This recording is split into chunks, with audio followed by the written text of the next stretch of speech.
One of the things is looking at your performance management system and how it's structured. I know that working with clients and companies across the country, managers, supervisors really don't enjoy having to do annual performance reviews, but they are necessary. Employees want feedback in terms of their performance, but how we do it, we may want to think about updating that. So one of the things that we did at HR New to support our clients as it relates to performance management is we created balanced scorecards for them. And we programmed the math into the balanced scorecard, created position descriptions with key performance indicators, ensured that the balanced scorecard is aligned with that position description for each of the unique positions. We added the self-review and the manager's review in one document, and now it's a nice, easy, smooth, faster process that everybody can use. And it can be used at any time. It can be used at 30, 60, 90 days of employment. It can be used annually. So it creates a system and a process that's easy for people to use that provides quantitative and qualitative information. So that's one practice that companies have been using that could be updated and could change. Another thing is ensuring that we have good hiring, onboarding, and offboarding processes. So employees often, or candidates often, say that they have a good experience in the interview process. They feel great about the company, and then they start. And it's a disappointment because the company didn't have proper onboarding, mentoring, shadowing, buddy systems, etc., to help the person get set up for success in terms of learning the ins and outs of the company so that they can move faster to get to being able to be a high-performing person in that work environment. Sometimes employers have belief systems around work hours and rigid policies,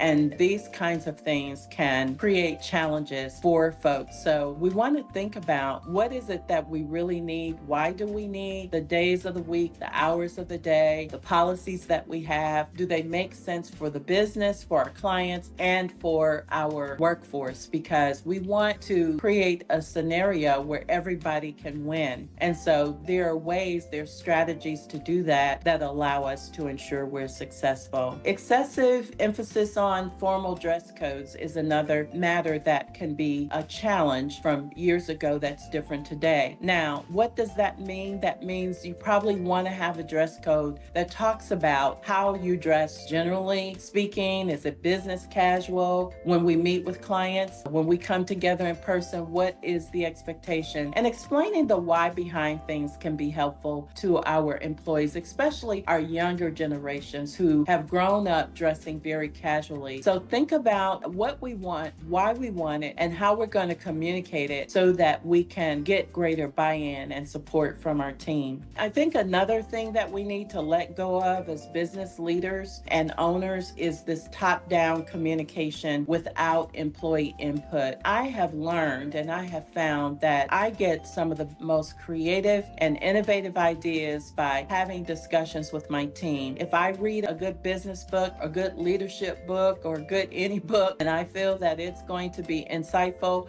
and helpful to my team, I ordered the book for the team. And then we have a book club. I lead the discussion sometimes someone else on the team leads the discussion for the book. And so that's really another thing. We want to let go of some of these things that we've done in the past are still important to continue to do, but we want to modernize them in a way that makes sense for what we're trying to achieve in our businesses and our organizations today. And then decision-making processes. I don't have to make all the decisions. In fact, I don't want to make all of the decisions. I want to have a team-managed company, and I love Allison Maslin and the Pinnacle Global Network team because that is something that she teaches and preaches and facilitates to us as CEOs under her mentoring and tutoring, is that we want to have team-managed companies, team-managed organizations, because guess what? I can't be a visionary leader. I can't be speaking, recording this video right now if I don't have a team behind me ensuring that things are getting done. And they're going to make mistakes. All of us make mistakes. I make mistakes sometimes too. But you know what? You learn. If you are a learner, you're going to pay attention to that mistake. You're going to try not to make that mistake again. And hopefully it's not such a big boo-boo that it gets you in major trouble. And so that's super important. Allow your team to make decisions, empower them to make decisions, because that is how our businesses are going to grow. That is how we're going to support our clients, our customers, our members better. Collaborate with HR Anew to support your success. Scan the QR code to learn more and follow us for valuable insights on HR, the evolving workplace, and what it takes to stay ahead.